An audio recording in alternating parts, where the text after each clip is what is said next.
ஓம் சைராம், ஜெய் சைராம். என் அன்பு குழந்தையே, நாம் செய்த பாவத்திலிருந்து விடுபட, தெரிந்தோ தெரியாமலோ செய்த பாவங்களிலிருந்து நாம் விடுபட, மனிதனாக பிறந்த அனைவரும் பாவத்திற்கு ஏற்ப கர்ம பலனை அனுபவித்துதான் ஆக வேண்டும்.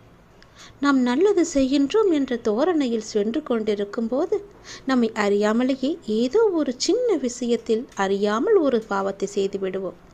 அப்படி செய்தால் கூட அதற்கு கர்ம பலனை அனுபவித்து தான் ஆக வேண்டும். பலர் தற்சமயத்தில் உள்ள மகிழ்ச்சியை மட்டும் கண்டு மற்றவர்களை புண்படுத்திவிட்டு பிற்பகல் என்ன விளையும் என்பதை பற்றி சிறிதும் கூட நினைத்து பார்ப்பதில்லை. அவர்கள் அதே வழியை அனுபவிக்கும் பொழுதுதான் தெரிகிறது அவர்கள் செய்தது பாவம் என்று. நாம் தெரிந்தும் தெரியாமலும் செய்த பாவத்திலிருந்து விடுபட இந்த பரிகாரத்தை செய்தாலே போதும். இதனால் அனைத்து கர்ம வினைகளும் தீர்ந்துவிடும். உங்கள் வாழ்க்கையே புரட்டும் அற்புதமான பல விஷயங்களை அடுத்தடுத்து நீங்கள் காணலாம். அப்படி என்ன பரிகாரம்? தினந்தோறும் பூஜை அறையில் விளக்கு ஏற்ற வேண்டும். தினமும் விளக்கு ஏற்ற முடியவில்லை என்றாலும் வாரத்திற்கு ஒரு முறை என வெள்ளிக்கிழமை அன்றாவது விளக்கு ஏற்றி இறைவனை நீங்கள் வழிபட வேண்டும். வெள்ளிக்கிழமை அன்று தீபம் ஏற்றி வழிபடும் பொழுது கடவுளுக்கு நைவேத்தியமாக சிறு கட்டி வெல்லத்தை படைத்து வணங்க வேண்டும்.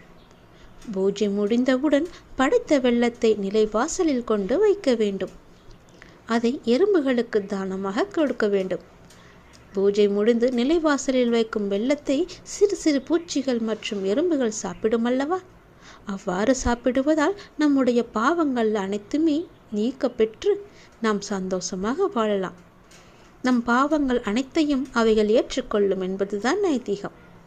இவ்வாறாக எறும்புகளுக்கு தானம் அளித்து வருவதன் மூலம் நமது வாழ்க்கையில் சிறந்த மாற்றங்களை நம்மால் காண முடியும்.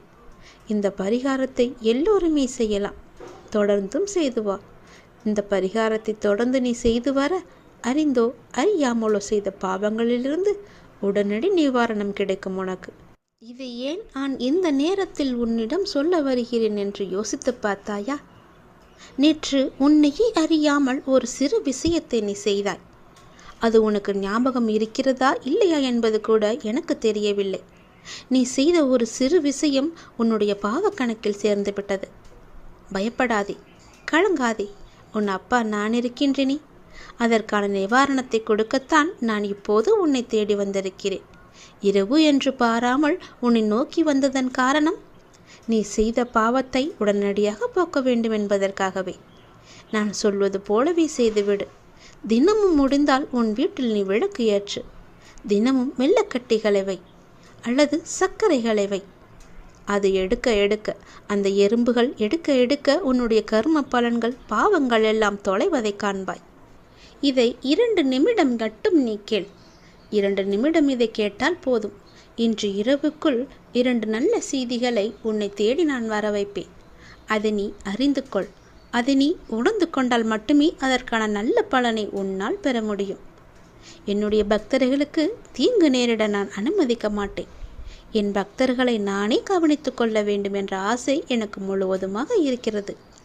ஒரு பக்தன் விழும் நிலையில் இருந்தால் நான் 4 கரங்களை அந்த தருணத்தில் நீட்டி அவனை காத்து மேலே தூக்கி விடுவேன். அவனை விழவிடவே நான் மாட்டேன். அவனுக்கு தீங்கு நேரிட நான் அனுமதிக்க மாட்டேன். வழி சொல்ல தெரிந்த யாரும் உனக்கு வழி சொல்ல போவதில்லை. உன் வாழ்க்கை உன் கையில். அதை நீ புரிந்து கொள். உங்களுடைய வாழ்க்கையின் ஒவ்வொரு நாளையும் ஏதேனும் ஒரு சிறிய இலக்குடன் துவங்கிப்பார். நாளடைவில் இந்த பழக்கமானது உங்களை மிகப்பெரிய இலக்கை நோக்கி அழைத்துச் சென்றுவிடும். மோசமான தோல்வியை எதிர்கொள்ளும் தைரியமுடையவர்களே மிகப்பெரிய வெற்றியை பெற முடியும்.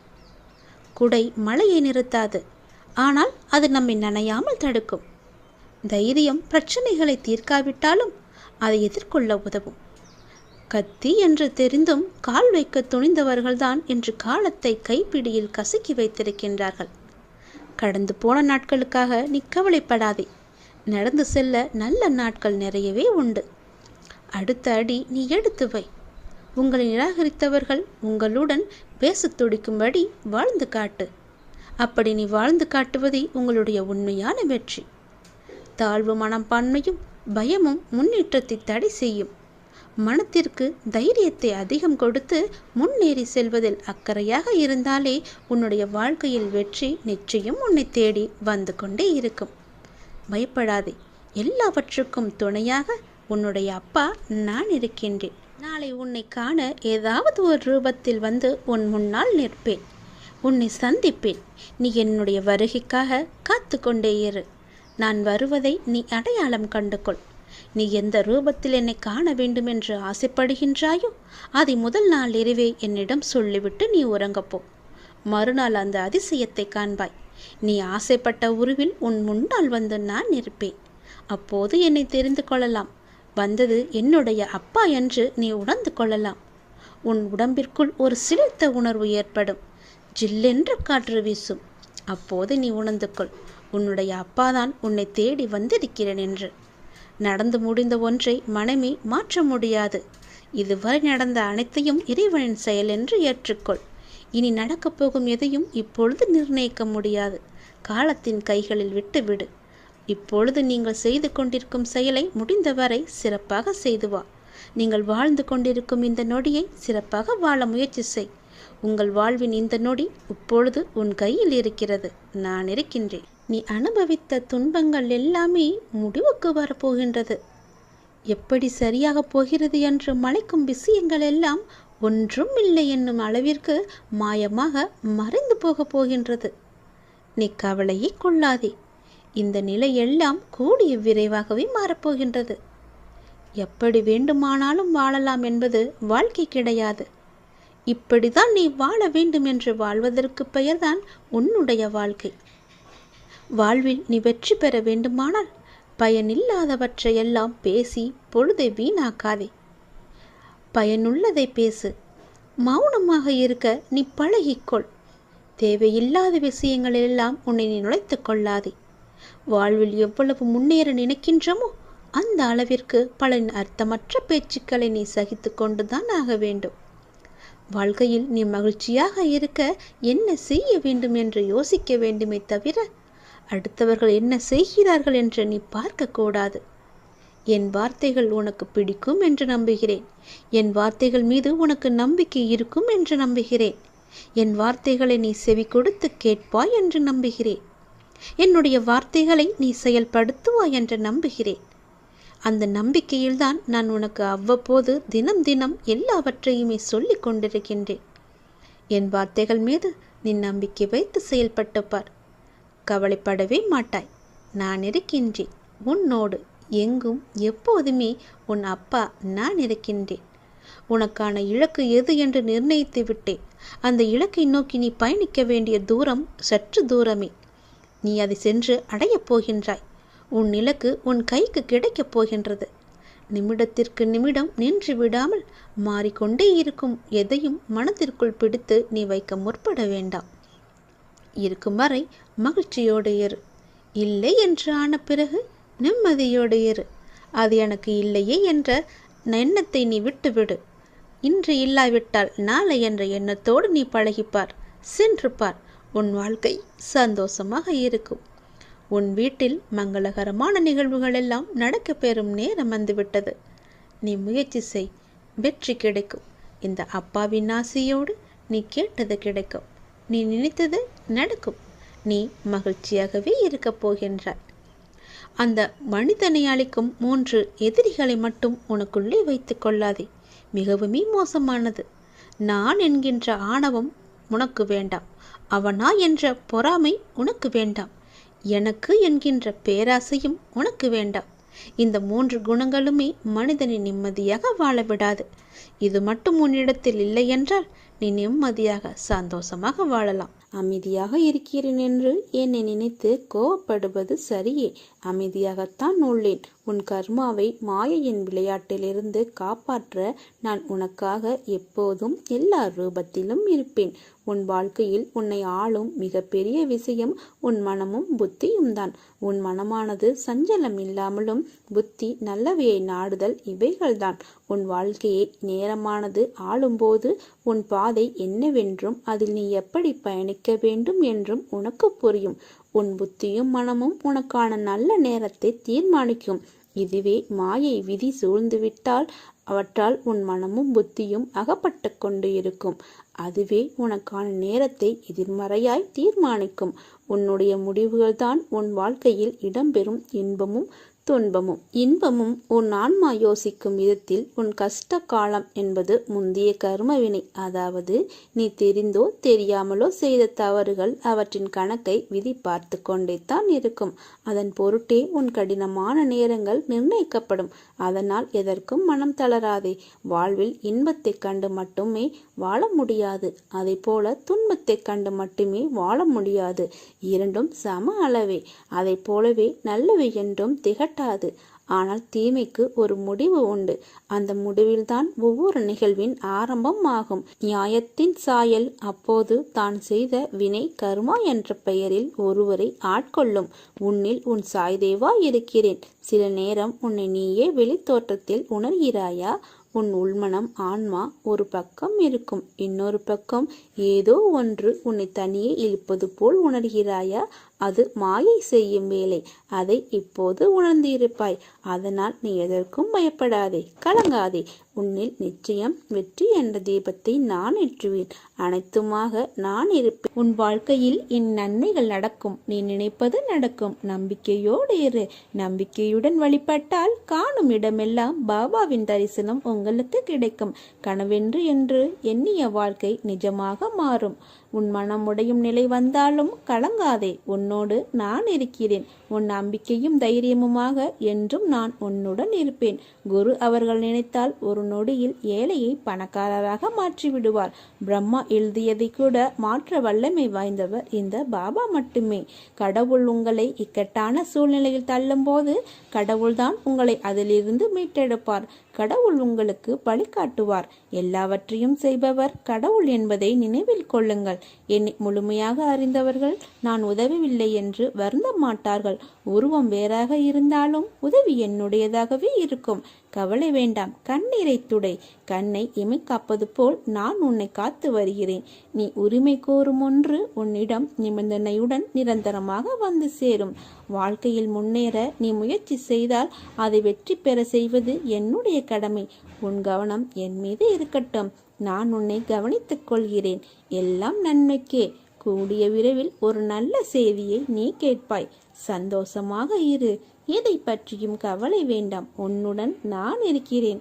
உன் பல நாள் சோகத்திற்கு முடிவு வருகிறது. உன் வாழ்வில் மாற்றங்கள் உண்டாகப் போகிறது.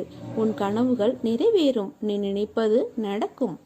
உனக்காக எடுத்து வைக்கப்பட்டது உனக்கானதே. தாமதமானாலும் உன்னை வந்து சேரும். பொறுமையாக இரு. வாழ்க்கையில் கவலை கொள்ளாதே. உனக்கு வர வேண்டிய கடன், பணம், பதவி உயர்வு, வேலை வாய்ப்பு, திருமணம், குழந்தை பாக்கியம் அனைத்தும் கூடிய விரைவில் கிடைக்கும். நம்பிக்கையோடு இரு. எல்லா சிக்கல்களையும் நீ கடந்து விட்டாய். உனக்கு நல்ல நேரம் வந்து விட்டது. நீ போகும் பாதை விடியலுக்காக போகும் பாதை. இருள் சூழ்ந்துதான் இருக்கும்.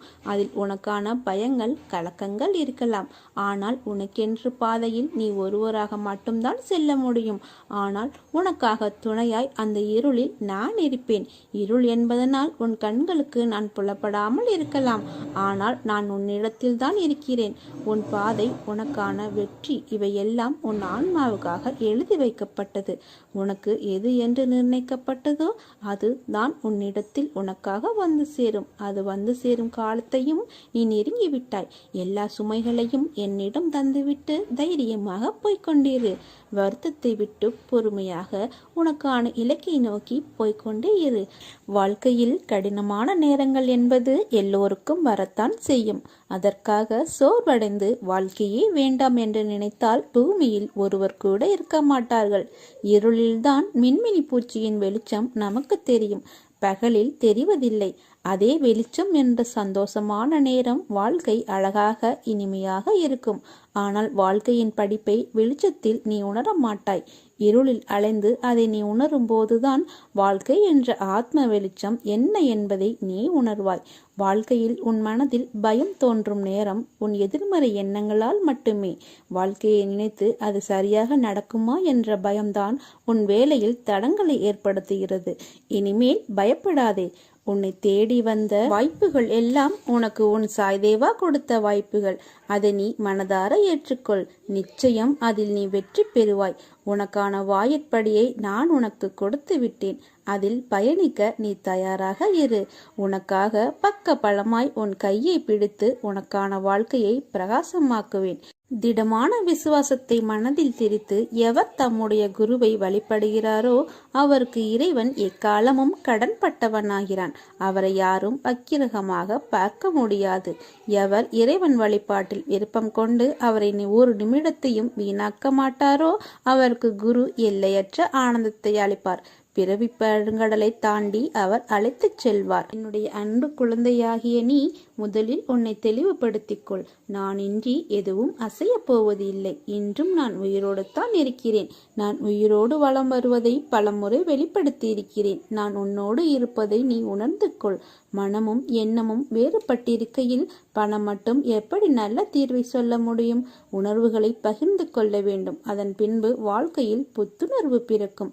நான் உன்னை எனது கட்டுப்பாட்டில் வைத்திருக்கிறேன். இன்னும் சில மாற்றங்களை உன்னிடத்தில் ஏற்படுத்தப் போகிறேன். அது உன்னை மாற்றப் போகிறது. உன்னை வழிநடத்தி நல்ல புத்திமதிகளை சொல்லி உன்னை உயர்த்தப் போகிறேன். உனது பிடி என்னிடம் உள்ளது, மறந்து விடாதே. அனைத்தையும் கையாளும் போது கவனமாக கையாள வேண்டும். உன்னிடமிருந்து எனக்கு என்ன தேவை தெரியுமா?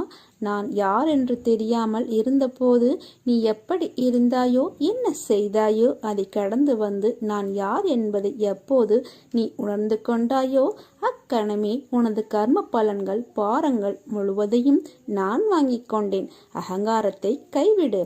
தான் என்ற அகந்தையை விட்டுவிடு. ஆணவத்தை விட்டொளி. பகைமையை கைவிடு.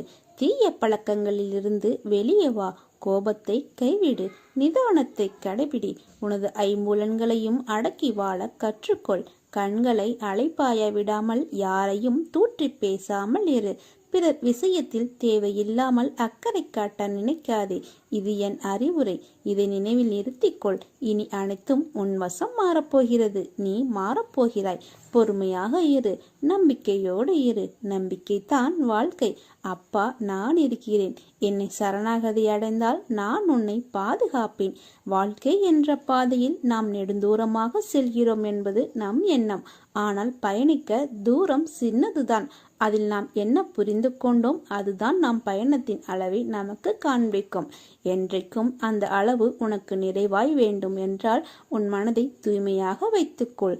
வாழ்க்கையில் ஏற்றமும் இறக்கமும் நிகழ்ந்து கொண்டே இருக்கிறது என வருத்தப்படாதே. முதலில் ஒன்றை புரிந்து கொள். வாழ்வில் நிலையுள்ளவை என ஒன்றும் இல்லை. தற்காலிகமாக நிகழும் சூழலுக்கு சில விஷயங்கள் நிலையுள்ளவையாய் உள்ளது.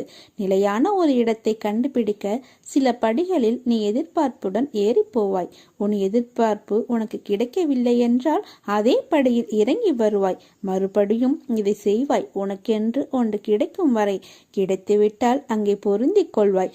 அப்படி இருக்கையில் உன் அம்மாவாக அந்த இடத்தில் உன்னை நான் யோசிக்கிறேன். அதற்கு நீ கண்ட வழிகளும் துன்பங்களும் அலைச்சலும் ஏராளம். ஆனால் யோசிக்கும் போது உனக்கு இன்னும் அனுபவம் தேவை. அதனால்தான் உன்னிடத்தில் மாறுதலான சூழ்நிலைகளை கொடுக்கிறேன். அந்த வழியை உனக்கு காண்பித்த நான் உன்னை அதில் வெற்றி பெறச் செய்ய மாட்டேனா? உன் சாய்தேவா பற்றி நீ புரிந்து கொண்டது இவ்வளவுதானா? நிச்சயம் உன்னை நல்வழிப்படுத்தி உன் கவனத்தை அதில் திருப்பி வெற்றி பெறச் செய்வேன். நன்றாக ஞாபகம் வைத்துக்கொள். ஒன்று உன்னிடத்தில் நடக்கவில்லை என்றால் அதைவிட உயர்ந்த மேலான விஷயங்கள் நடக்கப் போகிறது என்று அர்த்தம். அதனால் நீ எதற்கும் பயப்படாதே, கலங்காதே. உன்னில் நிச்சயம் வெற்றி என்ற தீபத்தை நான் ஏற்றுவேன். உன் வாழ்வில் இனி என்றும் ஆனந்தமே இருக்கப் போகிறது. கவலைகளை மறந்து என்னிடம் வந்து உட்கார். என்னையே நீ தியானி. என் மீதே மனத்தை வை. நடக்கப் போவதை அமைதியாய் பார்த்து கொண்டிரு. வானம் உன் மீது விழுந்தாலும் கவலைப்படாதே. உன்னை காப்பாற்ற நான் இருக்கும்போது இந்த கவலை எதற்கு? கலங்குவதால் என்னிடமிருந்து நீ தூரமாகிறாய். என்மேல் நம்பிக்கை இருந்தால் என்னால் உனக்கு முடியாத காரியம் என்று எதுவும் இருக்க முடியாது. நான் இருக்கிறேன். எதுவும் நிரந்தரமில்லை. எல்லாம் ஒரு நாள் மாறும். நான் மட்டும் உன்னை விட்டு மாற மாட்டேன். என்னிடம் தஞ்சம் புகுந்தவர்கள் எத்தனை ஜென்மங்கள் எடுத்தார்களும் அவர்களை தாங்கி நிற்பேன். நான் இருக்க பயமேன். இது வெறும் வார்த்தையல்ல, என்னுடைய சத்திய வாக்கு. என் மீது நம்பிக்கை, பொறுமை இவற்றை மட்டும் வைத்துவிட்டு நீங்கள் உங்கள் வேலைகளை பார்த்து கொண்டே இருங்கள். மற்றவற்றை சாய்பாபா பார்த்து கொள்வாள் என்ற நம்பிக்கை மட்டும்தான் நான் உங்களிடமிருந்து எதிர்பார்க்கிறேன். நல்லதே நடக்கும். சாயிருக்க பயமேன். ஓம் சாய்ராம். ஜெய் சாய்ராம்.